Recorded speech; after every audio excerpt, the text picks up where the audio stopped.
Hello everyone, कैसे हैं आप लोग? सब बढ़िया।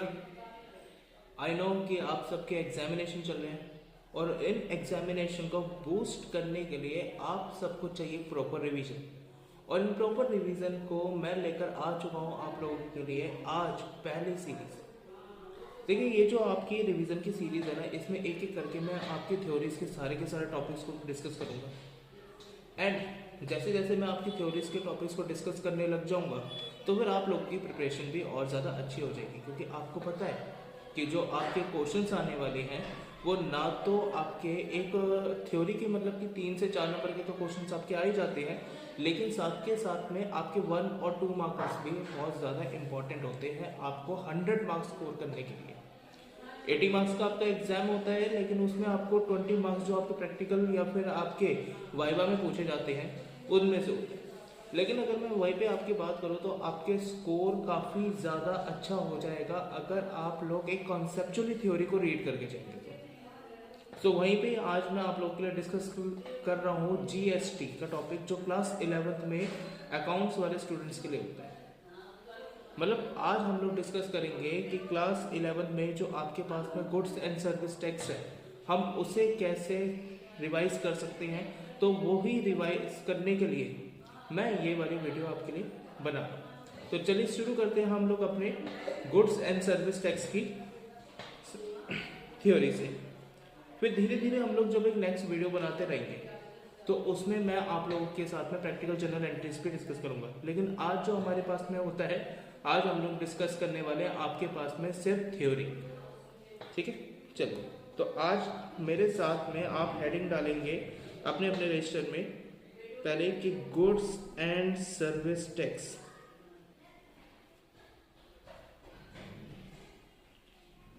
Goods and service tax. अब गुड्स एंड सर्विस टैक्स को आप सब शॉर्ट फॉर्म में बोलते हैं जीएसटी।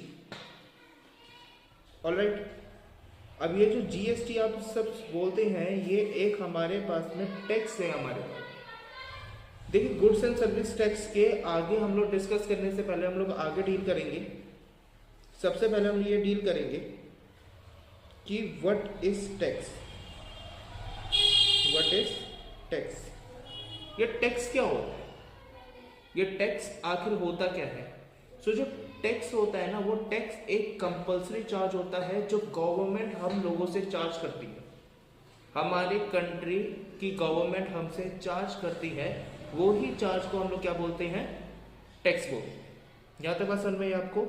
करेक्ट। सो मैंने बोला कि tax is a compulsory charge. Tax is a compulsory charge. ठीक है ना? By government, tax is compulsory charge by government. और आपको पता है कि हमारे पास में कितनी गवर्नमेंट होती हैं? हमारे पास में है गवर्नमेंट सिर्फ 2 तरीके की। एक जिसको आप नाम कहते हैं स्टेट गवर्नमेंट, और एक आपके पास में होती है सेंट्रल गवर्नमेंट। सो मैंने ये बात बोली कि आपके पास में हमारी जो गवर्नमेंट है उनके पास में राइट है कि वो हम लोगों से क्या कर सकती है? टैक्स चार्ज कर सकती है। गवर्नमेंट के पास में राइट है कि वो हम जैसे इंडिविजुअल्स या फिर कंपनी, इन सब से क्या कर सकती है? टैक्स चार्ज कर सकती है। कोई डाउट यहाँ तक आप लोगों को क्लियर? होपफुली तो यहाँ तक कोई डाउट आप लोगों को होगा नहीं। लेकिन अगर मैं वहीं पे बात बताऊं कि गवर्नमेंट को हमसे टैक्स चार्ज करने की पावर दी किसने है? गवर्नमेंट जो हम जैसे इंडिविजुअल से टैक्स चार्ज कर रही है, तो टैक्स चार्ज करने की पावर दी किसने गवर्नमेंट को? Any idea?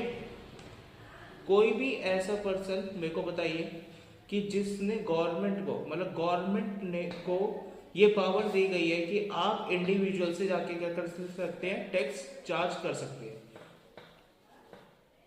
तो वो है सर हमारे कॉन्स्टिट्यूशन ऑफ इंडिया। तो हमारे कॉन्स्टिट्यूशन ऑफ इंडिया ने हमारी गवर्नमेंट को ये पावर दे रखी है कि आप हमसे क्या कर सकते हैं? आप हमारे अपने इंडिया की जनरल पब्लिक से टैक्स चार्ज आप कर सकते हैं। टैक्स रेवेन्यू कंपनी का, सॉरी कंपनी बोलो, गवर्नमेंट अपना टैक्स रेवेन्यू किससे जनरेट करती है? पब्लिक से। और पब्लिक से जनरेट करने के लिए उसको किसने बोल रखा है? गवर्नमेंट ने बोल रखा है। यहाँ तो कोई डाउट आप लोगों को नहीं? चलिए नेक्स्ट हम करते हैं। नेक्स्ट आप करते हैं, ये तो था सर आपके पास में नॉलेज वाला पार्ट। लेकिन अब अगर मैं आपके पास में बताऊं, अब अगर हम लोग बात करने जा रहे हैं sir, what is GST? What is GST? आखिर जीएसटी होता क्या है? जीएसटी आपके पास में सर होता क्या है? जीएसटी की फुल फॉर्म है आपके पास में, that is goods and service tax. Goods and service tax. GST का मतलब आपके पास में कहते हैं कि G goods and service tax है। सबसे पहली बात है, ये एक ऐसा टैक्स है जो गवर्नमेंट हम लोगों से चार्ज करती है on the cell purchase of goods and services. तो कहने का मतलब ये हो गया, मान लेते हैं कि एक पर्सन ए है आपके पास में जो गुड्स का सेलर है, जो गुड्स का सेलर है, उसने कुछ गुड्स सेल करे बी को, उसने कुछ गुड्स सेल करे बी को। अब बी को जब उसने कोई भी गुड्स सेल करे ना, तो बी बन गया इसका बायर। बायर बोलो, परचेजर बोलो, जो आपका मन करे आप वो बोलो। सो बी क्या बन गया? आपका बायर। वहीं पे अब आपके पास में क्या आ गया कि मान लेते हैं कि ए ने जो गुड्स सेल करे हैं बी को, वो सेल करे 50,000 के। तो ए के पास, तो फिर ए क्या करेगा? ए ने बी को जो गुड्स बेचे हैं वो विद जीएसटी बेचे हैं। कहने का मतलब है 50,000 के गुड्स थे एंड इन्होंने लगाया इस पे जीएसटी मान लो 500 रुपए का, तो उन्होंने 5,500 रुपए बी से चार्ज करेंगे। तो वो बी से तो वो गुड्स कितना पैसा चार्ज करेगा बी से? 5,500 रुपए। तो इट मीन्स कि बी जो है वो बी क्या करेगा? वो ए को कितना पैसा देगा? 50,500 रुपये। 50,500 रुपये बी किसे देगा? ए को पे करेगा। यहां तक कोई डाउट आप लोगों को? यहां तक कोई डाउट आप लोगों को? होपफुली नहीं होगा। चलिए हम आगे बढ़ते हैं। लेकिन अगर आप ध्यान से देखेंगे,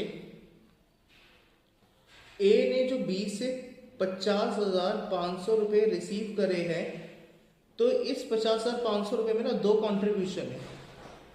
इस 50,500 रुपये में कितने कॉन्ट्रीब्यूशन है आपके पास में? दो कॉन्ट्रीब्यूशन है। पहला कॉन्ट्रीब्यूशन है जी 50,000 रुपये जो ए को पे किए जाएंगे, लेकिन 500 रुपये इसमें एक ऐसे हैं जो किसे पे करे जाएंगे? हमारी गवर्नमेंट को पे करे जाएंगे। अच्छा, यही बात अब आपसे पूछी जा रही है कि ये जो 500 रुपये आपने चार्ज करे हैं, एक सेकेंड सर, ये जो 500 रुपये ए ने चार्ज करे हैं, ये जो 500 रुपये ए ने चार्ज करे हैं बी से, क्या ये 500 रुपये, क्या ये 500 रुपये गवर्नमेंट का कंट्रीब्यूशन है? हाँ जी। क्यों? क्योंकि सर ये जो 500 रुपये चार्ज करे गए हैं ये जीएसटी के बेसिस पे चार्ज करे गए हैं। ये किसके बेसिस पे चार्ज करे गए हैं आपसे? जीएसटी के बेसिस पे चार्ज करे गए हैं, यानी गुड्स एंड सर्विस टैक्स के बेसिस पे चार्ज करे गए हैं। सो फिर अगर हम लोग इस बात को डिटेल में समझें, तो हम लोगों ने यहाँ पे बोला कि हम लोगों ने यहाँ पे ये बात क्या समझी कि जब भी कोई सेलर गुड को सेल करता है, चलिए नीचे समझते हैं थोड़ा सा। तो जब भी कोई सेलर गुड्स सेल करता है, सो फिर वो क्या करता है? वो अपने कस्टमर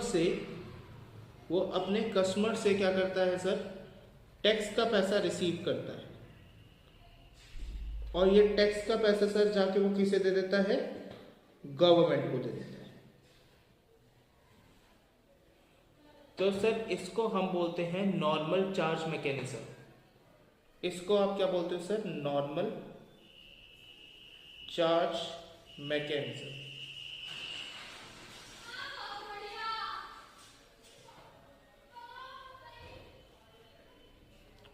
नॉर्मल चार्ज मैकेनिज्म आपको क्या बोलता है? नॉर्मल चार्ज मैकेनिज्म आपको ये कहता है, नॉर्मल चार्ज मैकेनिज्म आपको ये कहता है कि सेलर क्या करेगा, जब भी वो गुड्स या सर्विसेज कस्टमर को सेल करेगा तो कस्टमर से अपने बिल पे कुछ परसेंटेज ऑफ टैक्स क्या करेगा, रिसीव करेगा, और वो जो परसेंटेज ऑफ टैक्स है वो किसे पे करेंगे, गवर्नमेंट को पे करेंगे। इस पॉइंट को हम लोग बोलते हैं जीएसटी, यानी गुड्स एंड सर्विस टैक्स बोला जाता है। तो इस पॉइंट को क्या बोला जाता है sir? Goods and service tax बोला जाता है। होपफुली यहाँ तक आप लोगों को कोई डाउट नहीं होगा। चलिए अब हम आगे चलते हैं। अब हम लोग आगे चलते हैं, वो क्या है आपके पास में पॉइंट, थोड़ा सा और डिस्कस कर देते हैं कि सर जो जीएसटी है ना आपके पास में, अगर मैं बात करूं सर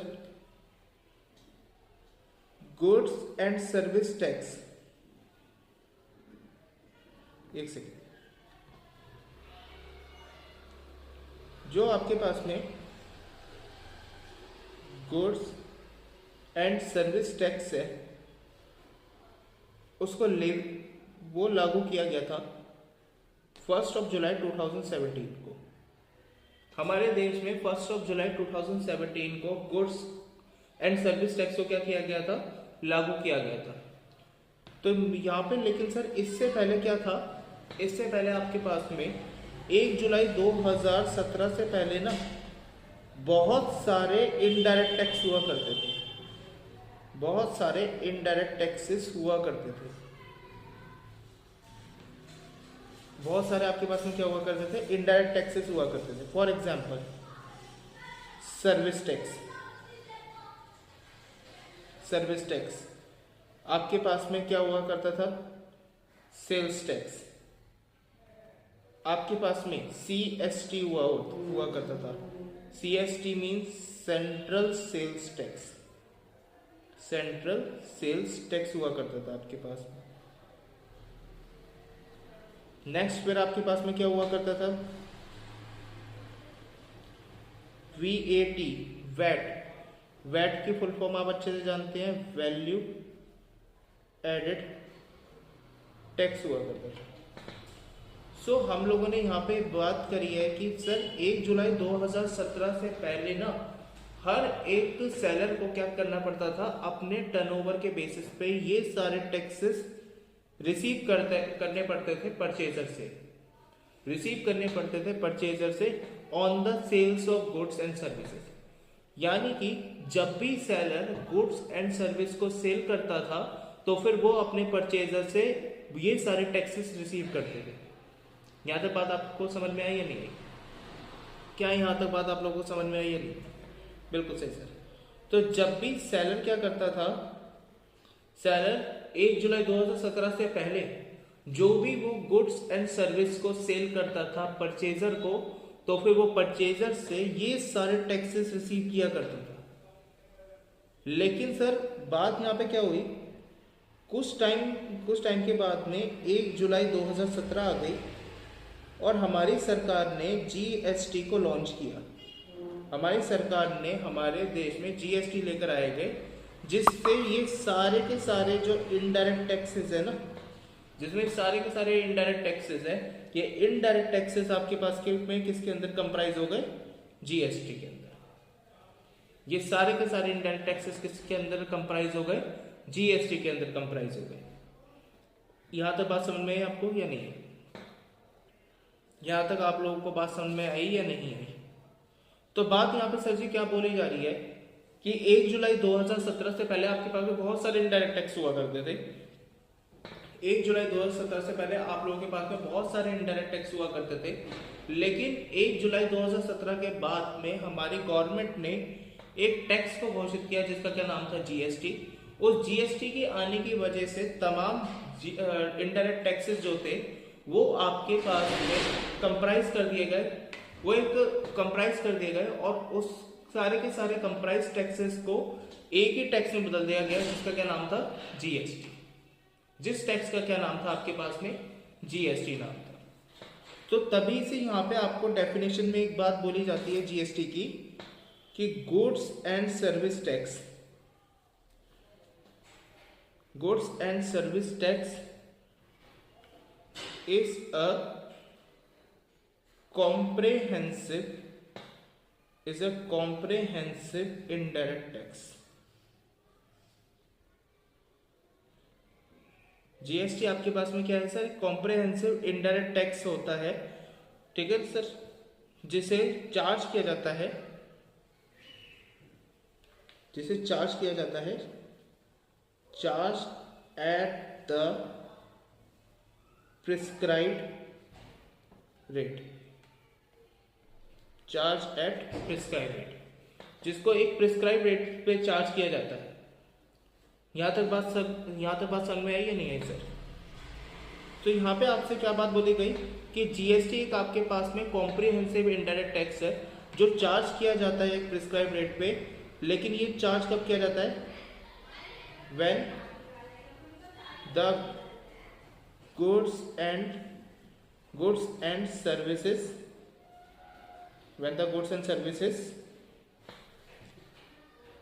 आर सोल्ड। जब भी गुड्स एंड सर्विसेज बेचे जाएंगे तो फिर सेलर क्या करेगा? वो जीएसटी चार्ज करेगा कंज्यूमर से। कंज्यूमर बोलो, कस्टमर बोलो। अच्छा सर, यहाँ पे फिर आपने एक बात लिख दी कि जो जीएसटी है वो एक आपका क्या है? कॉम्प्रिहेंसिव इनडायरेक्ट टैक्स है।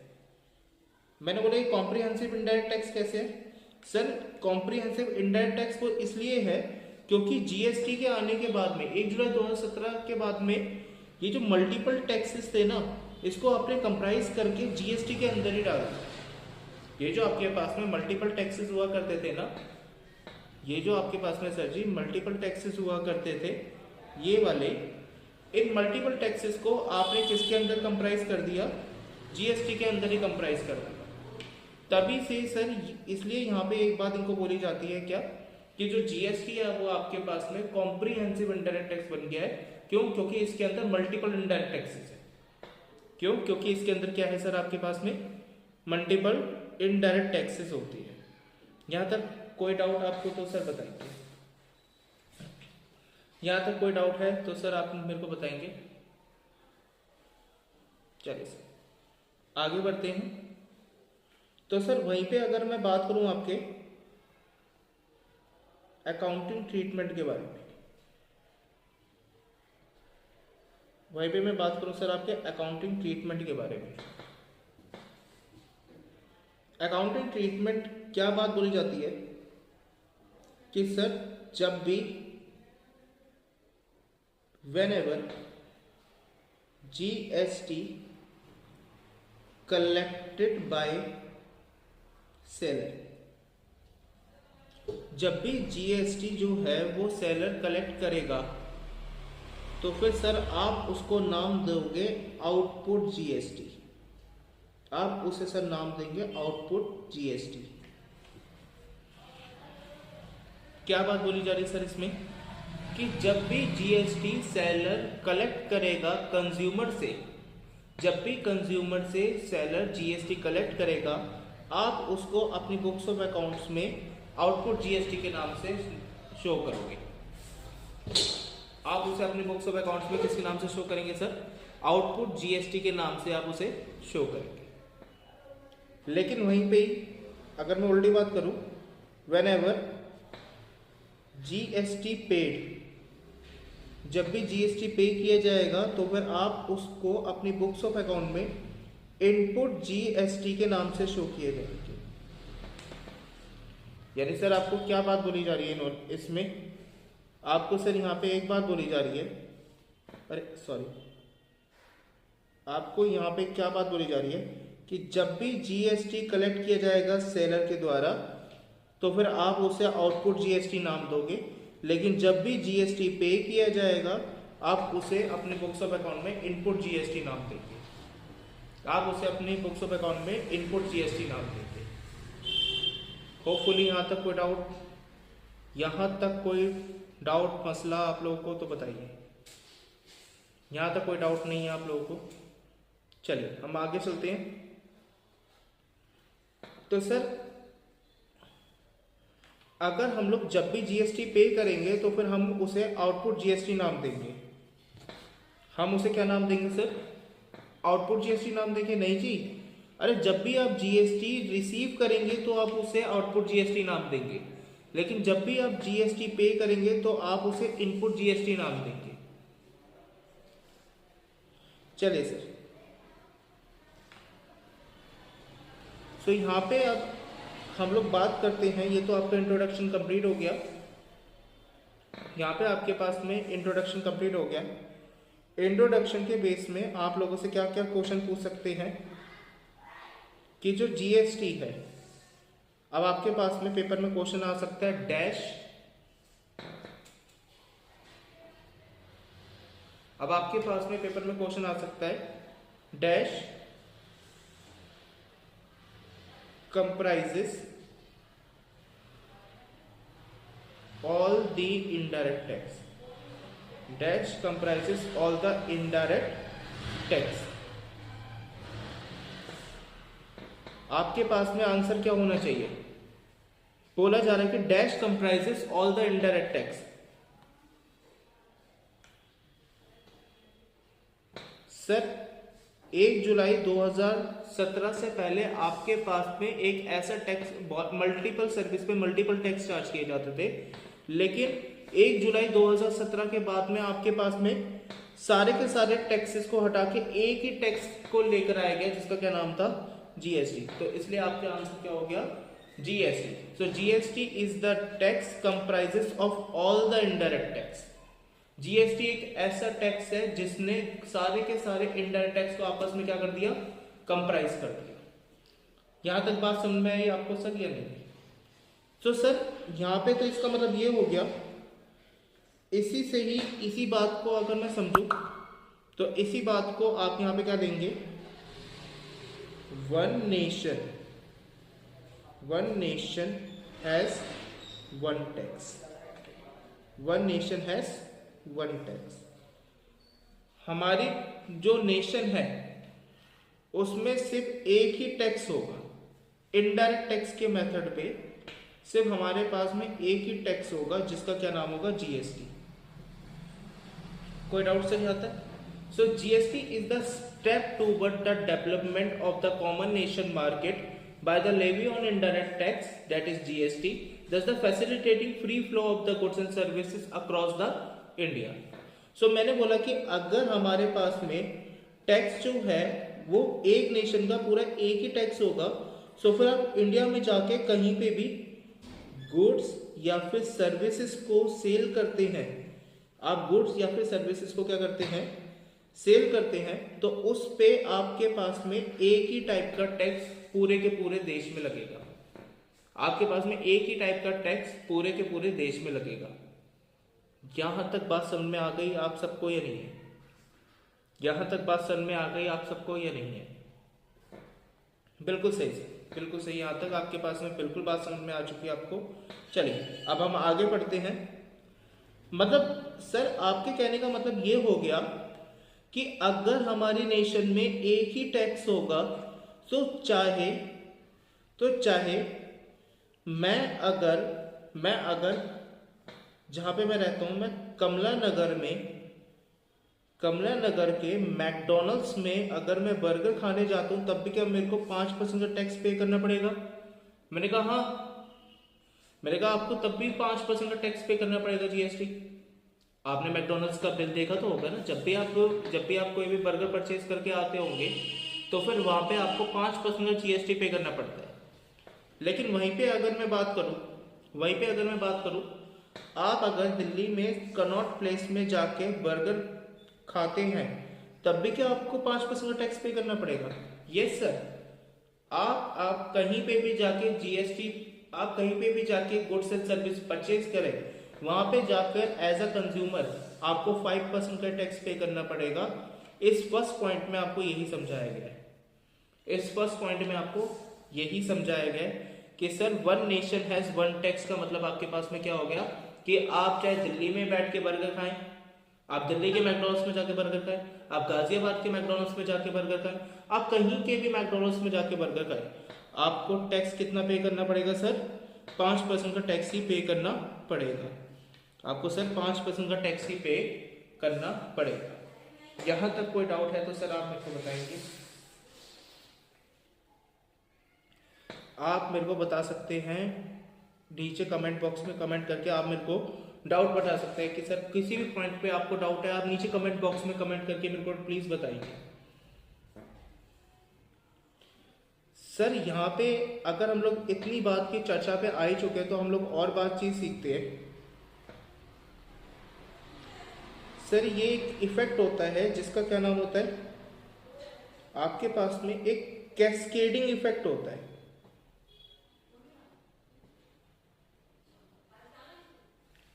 कैस्केडिंग इफेक्ट क्या होता है आपके पास में? सर कैस्केडिंग इफेक्ट आपके पास में वो इफेक्ट होता है, कैस्केडिंग इफेक्ट आपके पास में सर क्या होता है, आप टैक्स के ऊपर टैक्स चार्ज करते हैं, टैक्स के ऊपर टैक्स अगर आपने चार्ज किया तो ये आपके पास में कैस्केडिंग इफेक्ट की कैटेगरी में आता है। सर 1 जुलाई 2017 से पहले आपके पास में हर लेवल पे अलग अलग टैक्स पे करने पड़ते थे, आपके पास में हर लेवल पे अलग अलग टैक्स को पे करना पड़ता था। मतलब कि अगर आप सेल कर रहे हो तो आपको एक अलग टैक्स पे करना पड़ेगा, आप सर्विसेज रेंडर कर रहे हो आपको उस पर अलग टैक्स पे करना पड़ेगा, आपको कुछ एक एक्स टाइप का काम कर रहे हो आपको उस पर अलग टैक्स पे करना पड़ता था। तो जिसकी वजह से आप टैक्स के ऊपर टैक्स चार्ज करते रहते थे, जिसकी वजह से गुड्स की वैल्यू ना कुछ ज्यादा ही महंगी हो जाया करती थी, यानी इन्फ्लेशन बहुत ही ज्यादा बढ़ती थी, आपके पास में इन्फ्लेशन बहुत ही ज्यादा बढ़ती थी। तो जिसकी वजह से सारा का सारा बर्डन किसके ऊपर आता था, कंज्यूमर के ऊपर आता था। तो आपके पास में सारा का सारा बर्डन सर किसके ऊपर आता था, कंज्यूमर के ऊपर आता था। आइए सर, आइए एक बात पॉइंट की और चर्चा करते हैं। सर ये वाली बात मेरे को समझ में नहीं आई कि कैस्केडिंग इफेक्ट क्या होता है। फिर भी अभी तक आपको प्रॉपर ये बात समझ में नहीं आई कि कैस्केडिंग इफेक्ट आपके पास में होता क्या है। सर कैस्केडिंग इफेक्ट आपके पास में मान लेते हैं ए है एक पर्सन, बी है और एक सी है।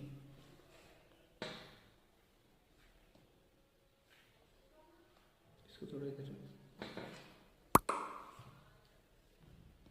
आपके पास में एक पर्सन ए है, एक बी है और एक सी है। ए जो है सर आपका वो है मैन्युफैक्चर,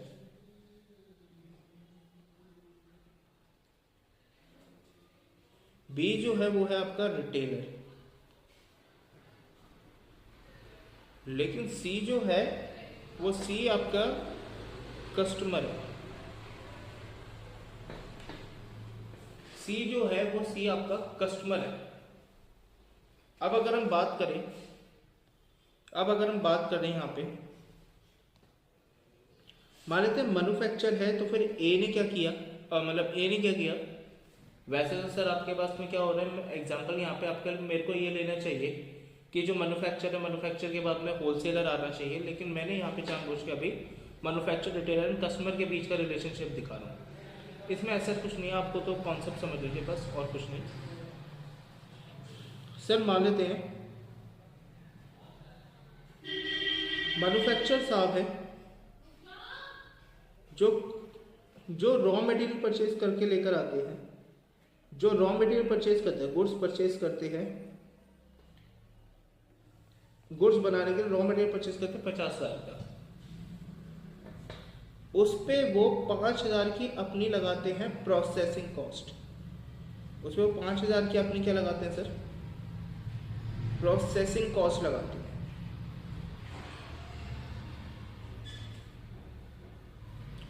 सो सर वो गुड्स कितने का बनाते हैं, सर वो गुड्स 55,000 का बनाते हैं,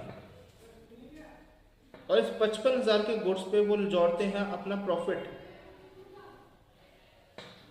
मान लो 3,000 रुपये,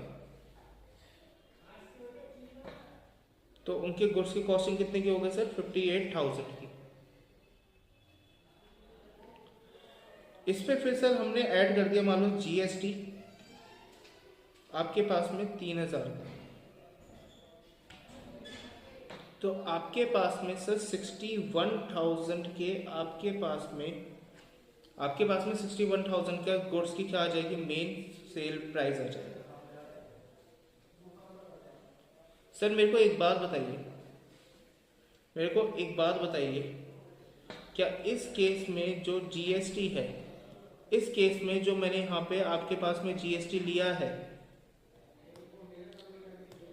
अरे एक सेकंड सर, इस केस में जो मैंने आपके पास में जीएसटी लिया है 3,000 रुपए का, ये मैं बी से रिसीव करूंगा या फिर ए ने इस टाइम पे जीएसटी पे किया है?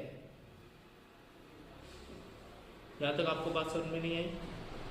मैंने आपसे पूछा क्या ये जो 3,000 रुपए का जीएसटी मैंने यहाँ पे ऐड किया है, क्या ये ए ने गुड्स को परचेज करते टाइम पे किया होगा या फिर ये अभी बी से इतना टैक्स चार्ज करेगा? मुझको ये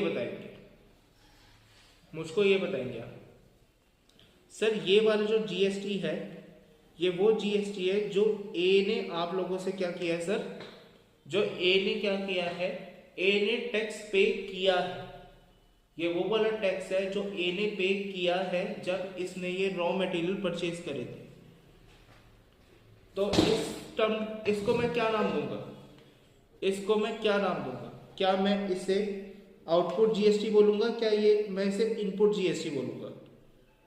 सर अगर ए ने ये टैक्स पे किया है तो आप इसे इनपुट जीएसटी बोलोगे। तो आप इसे क्या बोलेंगे सर, इनपुट जीएसटी, जो कितना है 3,000 रुपए का। आप इसे क्या बोलेंगे सर, इनपुट जीएसटी बोलेंगे 3,000 रुपए का। वहीं पे ही सर अगर मान लेते हैं, ये सर मैं तब की बात बता रहा हूं, अब सर आपके पास में क्या होता है, आपके पास में क्या है कि मान लेते हैं कि ए जो है, बी जो है, बी ने जब ए से गुड्स परचेज करे, तो यहाँ पे क्या मैटर बैठा, तो यहाँ पे आपके पास में क्या मैटर बैठा कि जब बी ने ए से गुड्स परचेज करे होंगे तो फिर उसने अपनी कॉस्ट को इंक्लूड किया होगा यहाँ पे 61,000 का, उसने अपनी कॉस्ट को यहाँ पे रिकॉर्ड किया होगा 61,000 का।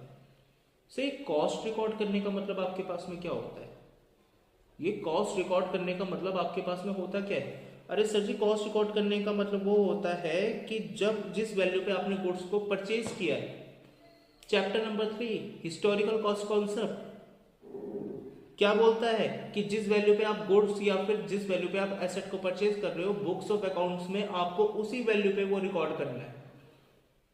अब सर मेरे को एक बात देखिए कि यहाँ पे मैंने जब बी ने गुड्स को परचेज किया था, जब बी ने यहाँ पे गुड्स को परचेज किया था, बी ने जब यहाँ पे गुड्स को परचेज किया है ए से, तो उसने अपनी कॉस्ट कितने की दिखाई है सर? 61,000 की दिखाई है ना, क्योंकि उसने परचेज ही 61,000 में किया है। और सर इसमें उसकी कोई प्रोसेसिंग कॉस्ट नहीं होगी, क्योंकि रिटेलर के पास में बना बनाया सामान होता है, इसलिए उसकी कोई प्रोसेसिंग कॉस्ट नहीं है। तो नेट गुड्स कितने का आएगा इसके पास में? 61,000 का आएगा। एंड इसमें आप ऐड करेंगे ये अपना प्रॉफिट, मान लो 5,000 रुपये, मान लो 5,000 रुपये, तो इसने गुड्स की वैल्यू कितनी की रखी? 66,000। एंड इसने मान लो ये गुड्स परचेज करने के टाइम पे पे करे जीएसटी 4,000 रुपये का। सो नेट गुड्स कितने की बैठ गई? 70,000 रुपये। तो नेट गुड यानी बी जो गुड्स बेचेगा वो किसको बेचेगा, वो कितने का बेचेगा सर? बी जो गुड्स बेचेगा वो 70,000 रुपये का बेचेगा। सर मुझे ना बात समझ में आई नहीं कि आप क्या बोलना चाह रहे हैं। मेरे मालिक, मैंने आपको ये बात बोली कि बी ने जब ए से गुड्स खरीदे तो उसको 61,000 में खरीदा, लेकिन उसने कोई प्रोसेसिंग कॉस्ट ऐड नहीं करी, क्योंकि बी कौन एक रिटेलर है, रिटेलर के पास में बना बनाया सामान होता है, तो उसकी कोई प्रोसेसिंग कॉस्ट लगी ही नहीं।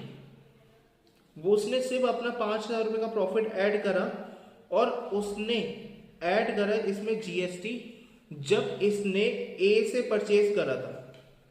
मतलब ए ने जब परचेज करा, ए से जब इसने परचेज करा था ना, तो बी ने ए को 5,000 रुपये का टैक्स पे करा था। बी ने जब ए को टैक्स पे कितने का करा था, 5,000 रुपये का पे करा था, उसको हम बोलते हैं सर, सॉरी 4,000 का पे करा था, ये वो है। तो नेट ये सामने वाले को टैक्स कितने का पे करेगा सर, ये सामने वाले को टैक्स पे करेगा कितने का, सामने वाले को गुड्स कितने में बेचेगा, 70,000 का, जिसमें टैक्स होगा 4,000 का। तो मेरे को अब एक बात बताइए, मेरे को अब आप एक बात बताइए कि बी जो है, बी ने टैक्स पे किया इसमें, जिसको मैं इनपुट जीएसटी लिखूंगा, कितने का पे किया सर, 4,000 रुपये।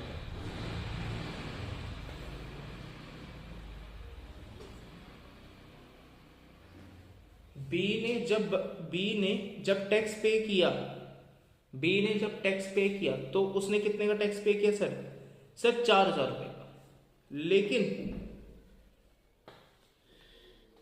अब सर एक बात, मेरे को एक बात बताइए, क्योंकि हम लोग समझ रहे हैं कैस्केडिंग इफेक्ट क्या होता है।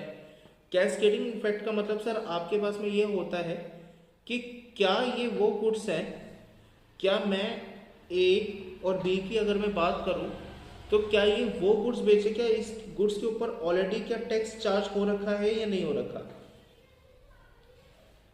क्या इन गुड्स पे ऑलरेडी आपके पास में टैक्स चार्ज हुआ है, हाँ जी ऑलरेडी आपके पास में टैक्स चार्ज हो रखा है।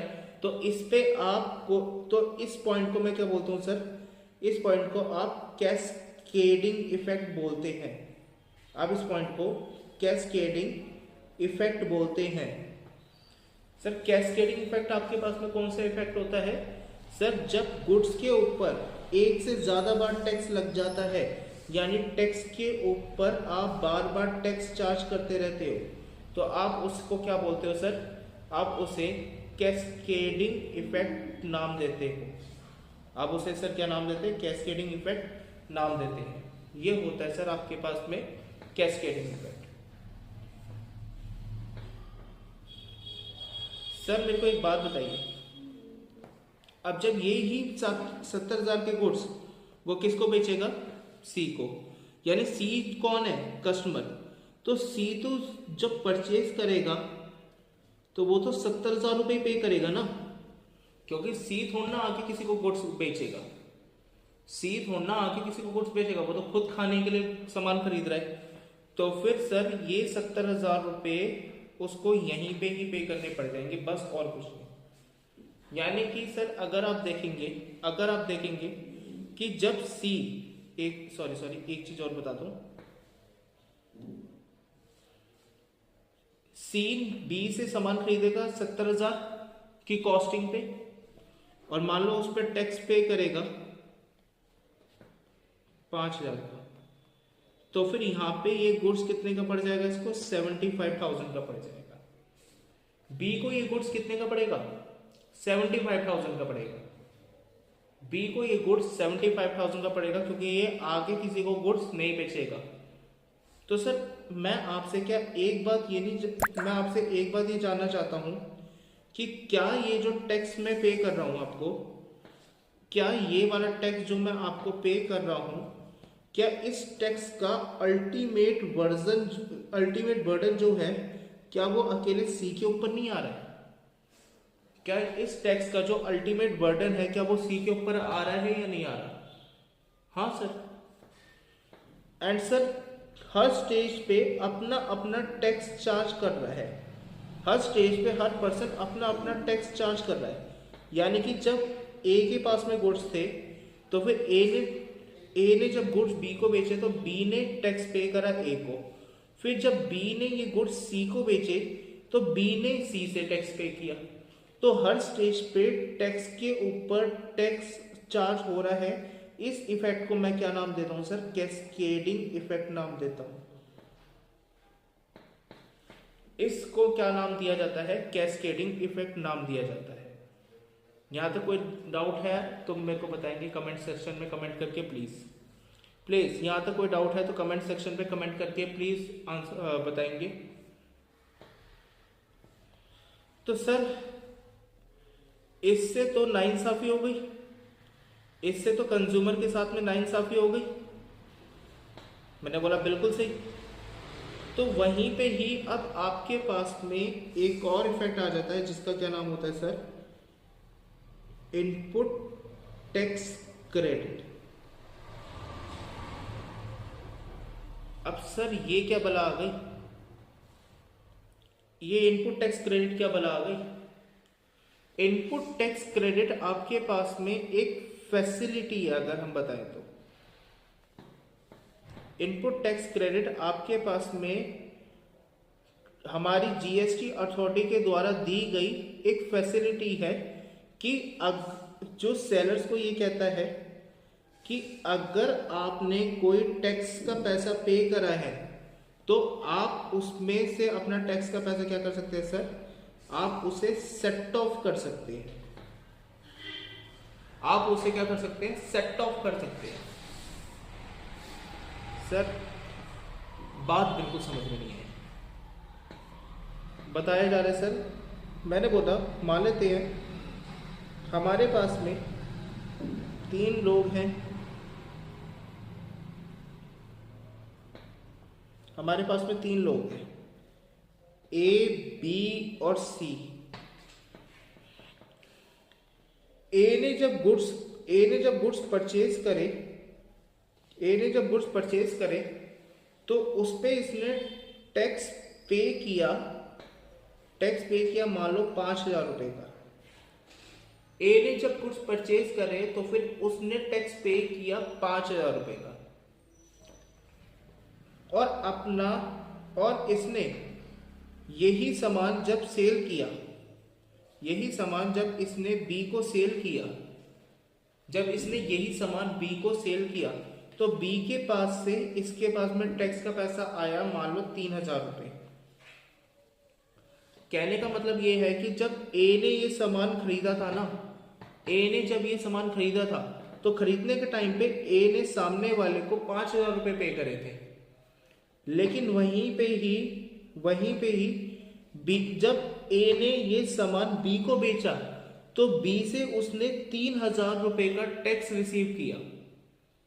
3,000 रुपए का टैक्स रिसीव किया। तो इस पॉइंट को तो अब यहाँ पे बात कितनी हो गई? अब बात कैसी हो गई सर? यहाँ पे कि जो ए है वो गवर्नमेंट को कितना टैक्स देगा? वो सर गवर्नमेंट को जो टैक्स देगा ना, बताइए ए ने कितना टैक्स पे किया है? 5,000 रुपए। लेकिन बी से इसने कितना रिसीव किया है? मान लो 3,000 रुपए। तो फिर वो अपना टैक्स का पैसा काटने के बाद में, चलिए इसे 5 नहीं, आप इसे क्या कर लीजिए, 3 नहीं, आप इसको मान लो आप 7,000 रुपए कर लीजिए। आप इसे प्लीज 7,000 रुपए समझिए। मान लीजिए बी से इसने टैक्स का पैसा रिसीव किया सर कितने का? 7,000 रुपए का। तो फिर यहां पे सेट ऑफ फंक्शन क्या कहता है आपको? सेट ऑफ का फंक्शन आपको कहता है कि इसने टैक्स का पैसा, ए ने टैक्स का पैसा पे किया था, सर कितने का? 5,000 रुपए का। लेकिन बी से इसने रिसीव किया कितने का? 7,000 रुपए का। तो फिर ये गवर्नमेंट को टैक्स का पैसा सिर्फ कितने का देकर जाएगा? 2,000 का। गवर्नमेंट को ये टैक्स का पैसा कितने का पे करेगा? सिर्फ और सिर्फ 2,000 रुपए। सिर्फ और सिर्फ 2,000। सर जी दिमाग घूम गया बट मजा आ गया। सर क्या बात बोली जा रही है यहाँ पे? अरे मैं सिर्फ इतना बता रहा हूं कि जब सामने वाला, यानी कि अगर मैं एक सेलर हूं और मैं कोई सामान बेचता हूं और उस बेचने के टाइम पे मैं जो भी टैक्स रिसीव करूंगा ना, उस रिसीव करे हुए टैक्स को मैं क्या करूंगा, अपने पे करे हुए टैक्स के साथ में सेट ऑफ कर दूंगा। मैंने टैक्स पे करा 5,000 का, रिसीव करा 7,000 का, तो मैं गवर्नमेंट को इसका डिफरेंस पे करूंगा। इसी को ही हम लोग बोलते हैं आईटीसी, यानी कि इसी को ही आपके अंदर क्या बोलते हो, input tax credit. Input tax credit बोला जाता है, इसी को आप सर क्या बोलेंगे, इनपुट टैक्स क्रेडिट बोलेंगे। तो सर जी इसकी वजह से फायदा क्या हो गया, इसकी वजह से फायदा क्या हो गया? अरे सर फायदा आप देखिए ना, अब इसकी वजह से आपके पास में फायदा ये हो गया कि जो भी गवर्नमेंट के पास में टैक्स पे किया गया है ना, वो टैक्स का पैसा ज्यादा पे किया गया। देखिए जब कैस्केडिंग इफेक्ट था तो फिर हमेशा गुड्स की जो कॉस्टिंग थी, टैक्स के ऊपर टैक्स लगने की वजह से गुड्स की कॉस्टिंग बढ़ जाती थी। अब ये देखिए, अब यहाँ पे ये देखिए, जब भी आपके पास में इस पॉइंट में, इस वाई टेबल में हम लोगों ने कैस्केडिंग इफेक्ट को डील किया, यानी कि आप टैक्स के ऊपर टैक्स हमेशा पे करते थे, जीएसटी हर लेवल पे अपना अपना लग रहा था, यानी कि बार बार जब वो इस स्टेज पे था तब भी कॉस्ट बढ़ गई थी, इस स्टेज पे था तब भी कॉस्ट बढ़ गई थी, और इस स्टेज पे था तब भी गुड्स की कॉस्ट बढ़ गई थी, लेकिन ज्यादा बढ़ रही थी। वहीं पे इनपुट टैक्स क्रेडिट आने के बाद में क्या हुआ, आपके पास में गुड्स की जो कॉस्ट है वो बढ़ रही है, लेकिन इतनी नहीं बढ़ रही, जिसकी वजह से ये बेचारा कंज्यूमर दब जाए, इसकी वजह से कंज्यूमर दब जाए, इतनी नहीं बढ़ रही है। तो कहने का मतलब क्या हुआ सर, इस वाले एग्जांपल में आप मेरे को, इस वाले एग्जांपल में अब हम लोग समझते हैं ए ने कितने का टैक्स पे किया था। सर ए ने तो टैक्स पे किया था 3,000 का, मैंने बोला बिल्कुल सही। सो फिर ए का इनपुट जीएसटी कितना रहेगा, इस वाले एग्जांपल में ए का इनपुट जीएसटी कितना होगा सर, 3,000 रुपए का। लेकिन वहीं पे ही इसने टैक्स का पैसा रिसीव कितने का किया, वहीं पे ही इसने सर टैक्स का पैसा रिसीव कितने का किया, 4,000 रुपए का। तो सर हम उसे क्या बोलेंगे, आउटपुट जीएसटी, इसका हम नाम देंगे आउटपुट जीएसटी, डेट इज 4,000 रुपए। तो फिर ए भाई साहब गवर्नमेंट को कितने का पैसा पे करेंगे, सिर्फ और सिर्फ 1,000, सिर्फ और सिर्फ 1,000 रुपए का टैक्स का पैसा गवर्नमेंट चार्ज करेगी। तो जिसकी वजह से सर क्या होगा, यहाँ पे इनडायरेक्टली आपका गुड्स की वैल्यू एडिशन थी वो कम हो जाएगी, यानी कि आपके गुड्स की कॉस्टिंग क्या हो जाएगी, कम हो जाएगी। कोई डाउट सर जी यहां तक? अच्छा वहीं पे अब हम लोग आते हैं बी के पॉइंट पे कि बी आपको कितने का टैक्स का पैसा पे करेगा। सर बी ने वैसे तो टैक्स का पैसा जो पे करा था वो कितने का पे किया था, 4,000 रुपए का, लेकिन ये किसे दिया था, ए को। मैं बोल रहा हूं कि बी नेट कितने का टैक्स का पैसा गवर्नमेंट को पे करेगा, कितने का टैक्स का पैसा नेट गवर्नमेंट को पे करेगा। तो सर देखिए बी ने जो टैक्स पे करा था, बी ने जो आपको टैक्स पे करा था वो तो 4,000 रुपए का पे करा था, लेकिन इसने सामने वाले से टैक्स का पैसा रिसीव किया 5,000 रुपए, इसने सामने वाले से टैक्स का पैसा रिसीव किया 5,000 रुपए। तो यानी बी के पॉइंट पे आउटपुट कितने का होगा, 5,000 रुपए का। तो वो सेट ऑफ कितने का करवा जाएगा, यहाँ पे भी अपने आप को 1,000 रुपए का। तो वो गवर्नमेंट को कितने का टैक्स का पैसा पे करेगा, 1,000 रुपए। गवर्नमेंट को वो कितने का टैक्स का पैसा पे किया जाएगा सर, 1,000 रुपए का टैक्स का पैसा पे किया जाएगा। यहां तक बात समझ में आ गई है आप लोगों को? तो प्लीज और प्लीज लाइक कीजिए हमारी वीडियो को, प्लीज और प्लीज हमारी वीडियो को लाइक कीजिए अगर ये कॉन्सेप्ट आपको अच्छे से समझ में आ गया तो।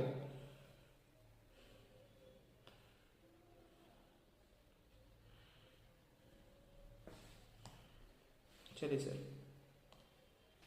क्या ये बात आप सबको समझ में आ गई या नहीं आई? ठीक सर।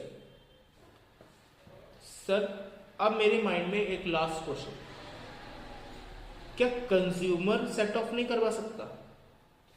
क्या जो हमारा कस्टमर है, क्या वो कस्टमर टैक्स को सेट ऑफ नहीं करवा सकता?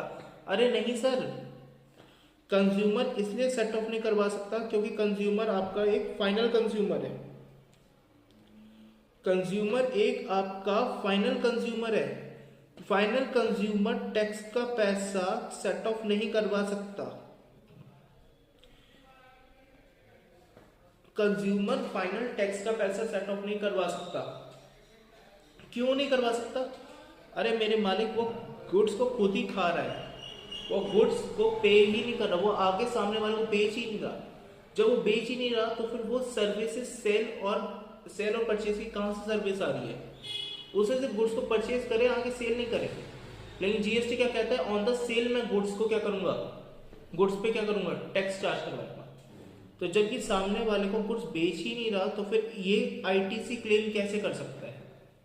ये आईटीसी यहां पे कोई क्लेम नहीं कर सकता। ऑल राइट, तो यहां तक कोई डाउट है आपको?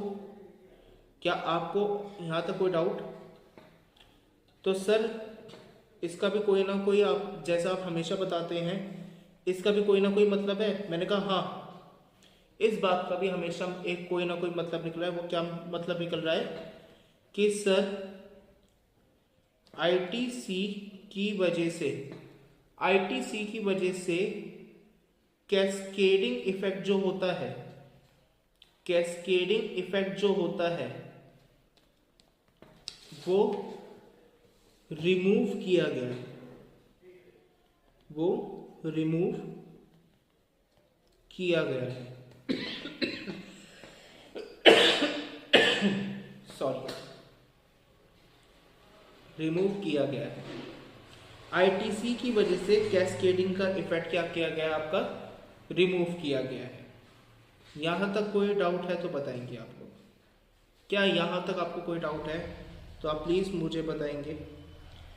तो सर आज की हम लोग चर्चा को यहीं समाप्त करते हैं। हम लोगों ने क्या पढ़ा, एक बार क्विक रिवीजन ले लेते हैं। हम लोगों ने सर आज के बारे में क्या पढ़ा है? हम लोगों ने आज ये पढ़ा है कि सर टैक्स, आज हम लोगों ने स्टार्ट किया आपके साथ में जीएसटी हम लोगों ने स्टार्ट किया, जो क्या बताता है, जीएसटी एक आपका कंपल्सरी चार्ज है जो चार्ज किया जाता है गवर्नमेंट से, और इसको गवर्नमेंट को चार्ज करने के लिए पावर दी गई है कॉन्स्टिट्यूशन ऑफ इंडिया से। जीएसटी सर एक आपके पास में इनडायरेक्ट टैक्स होता है जो सेलर जब भी कोई भी गुड्स एंड सर्विस को सेल करता है वो अपने कस्टमर से चार्ज करके किसको दे देगा, गवर्नमेंट को दे देगा। देन गवर्नमेंट, और हमारे पास में गवर्नमेंट कितनी तरह की होती है सर, एक तो स्टेट गवर्नमेंट होती है और एक हमारी सेंट्रल गवर्नमेंट होती है। वहीं पे मैंने बताया कि फिर ये जो स्टेट एंड सेंट्रल गवर्नमेंट है ये आपस में उस टैक्स के पैसे को आधे आधे हिस्से पे बांट लेती है। ये अभी हम लोग अगले लेक्चर में चर्चा करेंगे। देन सेकंड कि जब भी कस्टमर, अच्छा इसमें नॉर्मल चार्ज के बारे में एक बात मैं आपको बताता हूँ कि जब भी कस्टमर जो है वो जीएसटी देता है सेलर को और सेलर देता है गवर्नमेंट को, तो इसको हम लोग क्या बोलेंगे सर, नॉर्मल चार्ज मैकेनिज्म बोलेंगे। नॉर्मल चार्ज मैकेनिज्म क्या होगा, कस्टमर अगर सेलर के थ्रू गवर्नमेंट को टैक्स का पैसा पहुंचवाएगा तो उसको हम बोलेंगे नॉर्मल चार्ज मैकेनिज्म। उसे आप क्या बोलेंगे, नॉर्मल चार्ज मैकेनिज्म बोलेंगे। वहीं पे हमने बताया और बात चर्चा करी थी, जीएसटी 1 जुलाई 2017 को हमारे लागू किया गया था गवर्नमेंट के द्वारा, जिसकी वजह से मल्टीपल इनडायरेक्ट टैक्स को कंप्राइज कर लिया गया था एक ही सिंगल टैक्स में, जिसका क्या नाम है, जीएसटी। यानी जीएसटी के आने की वजह से आपके पास में मल्टीपल इनडायरेक्ट टैक्स को क्या कर लिया गया है, एक ही टैक्स में कंपेयर कर दिया गया है, एक ही टैक्स में कंप्राइज कर दिया गया है, जिसका क्या नाम होता है, जीएसटी। तभी हम लोग बात करते हैं कि जो गुड्स एंड सर्विस टैक्स होता है वो एक आपका कॉम्प्रिहेंसिव इनडायरेक्ट टैक्स है जो एक प्रिस्क्राइब रेट्स में आपके ऊपर चार्ज किया जाता है। इसका अकाउंटिंग ट्रीटमेंट के बारे में हम लोगों ने क्या बात करी कि जब भी जब भी जीएसटी सेलर कलेक्ट करता है, जब भी जीएसटी सेलर कलेक्ट करता है तो उसको हम लोग आउटपुट जीएसटी नाम देते हैं। एंड जब भी जीएसटी सेलर पे करता है तो आप उसे इनपुट जीएसटी नाम देते हैं। फिर एक हम लोगों ने अपनी तरफ से क्वेश्चन बनाया था, हम लोगों ने बात करी थी कि जब भी इनडायरेक्ट ऐसा कौन सा टैक्स है जिसने सारे के सारे टैक्सेस को क्या कर दिया है, कंप्राइज कर दिया है, तो डेट इज जीएसटी। और हम लोगों ने बात करी थी जीएसटी के आने की वजह से पूरे नेशन में एक ही टैक्स हो गया, यानी कि आप चाहे दिल्ली में बैठ के बर्गर खा रही है या फिर आप किसी भी स्टेट में बैठ के बर्गर खा रही है इंडिया की, तो तब आपको जो आपको जीएसटी पे करना पड़ेगा वो 5% ही पे करना पड़ेगा। कैस्केडिंग इफेक्ट का एक सिंपल रूल मतलब क्या होता है, टैक्स के ऊपर टैक्स, एंड इसकी चर्चा हम लोगों ने देखी थी। एंड आईटीसी के आने की वजह से आपका कैस्केडिंग इफेक्ट क्या हो जाता है, रिमूव हो जाता है।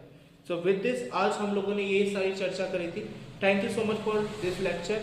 जल्दी मिलेंगे हम लोग अगले लेक्चर में, तो प्लीज तब तक के लिए इस वीडियो को लाइक कीजिए, चैनल को सब्सक्राइब कीजिए प्लीज, जिससे कि मैं आप लोगों के लिए अलग अलग टॉपिक्स की वीडियो लेकर आता रहूं। मैं हूं आदित्य, करता हुआ आप लोगों का स्वागत A+ कॉमर्स के साथ। Thank you so much for today's lecture.